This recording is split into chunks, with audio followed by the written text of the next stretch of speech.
പാപങ്ങൾ ചുമലിലേറ്റി ഗാഗുൽത്ത മലയിൽ കുരിശുമരണം വരിച്ച യേശുദേവൻ മൂന്നാം നാൾ ഉയർത്തെഴുന്നേറ്റതിന്റെ ഓർമ്മ പുതുക്കലാണ് ഈസ്റ്റർ. സ്നേഹത്തിന്റെയും പ്രത്യാശയുടെയും തിരുനാളായ ഈസ്റ്റർ 51 ദിവസത്തെ നോമ്പാചരണത്തിന്റെ വിശുദ്ധിയോടെയാണ് വിശ്വാസികൾ ആഘോഷിക്കുന്നത്.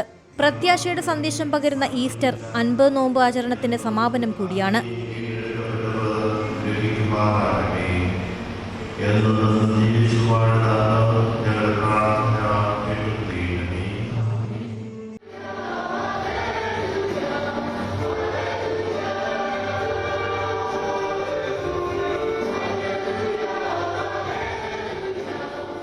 ഗാഗുൽത്ത മലയിലേക്കുള്ള ക്രിസ്തുവിന്റെ പീഡാനുഭവ യാത്രയുടെ ഓർമ്മയിൽ വിവിധ മലകളിലേക്കും കുരിശടികളിലേക്കുമാണ് കുരിശിന്റെ വഴി നടത്തിയത്. കുരിശാരാധന, കൈപ്പുനീർ കുടിക്കൽ എന്നിവ ദുഃഖവെള്ളിയാചരണത്തിന്റെ ഭാഗമായി നടത്തിയിരുന്നു.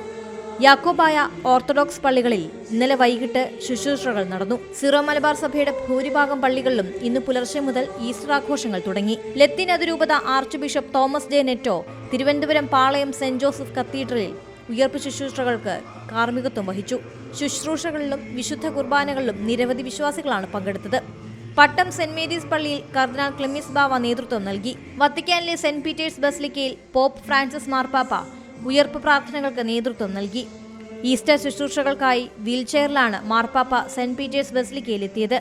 ആരോഗ്യ പ്രശ്നങ്ങളെ തുടർന്ന് ദുഃഖവെള്ളിയാഴ്ചയിലെ പ്രദക്ഷിണത്തിൽ നിന്നും മാർപ്പാപ്പ വിട്ടുനിന്നിരുന്നു. ശക്തമായ വിശ്വാസത്തിന് ജീവിതത്തിലെ ഒരു സന്തോഷതയും തച്ചുടയ്ക്കാനാകില്ലെന്ന് മാർപ്പാപ്പ ഈസ്റ്റർ സന്ദേശത്തിൽ പറഞ്ഞു. News desk Zee Malayalam news. പുതിയ വാർത്തകളും വിശേഷങ്ങളും ഇനി വിരൽ തുമ്പിൽ. എല്ലാ ഡിജിറ്റൽ പ്ലാറ്റ്ഫോമുകളിലും ഇപ്പോൾ സീ മലയാളം ന്യൂസ് ലഭ്യം.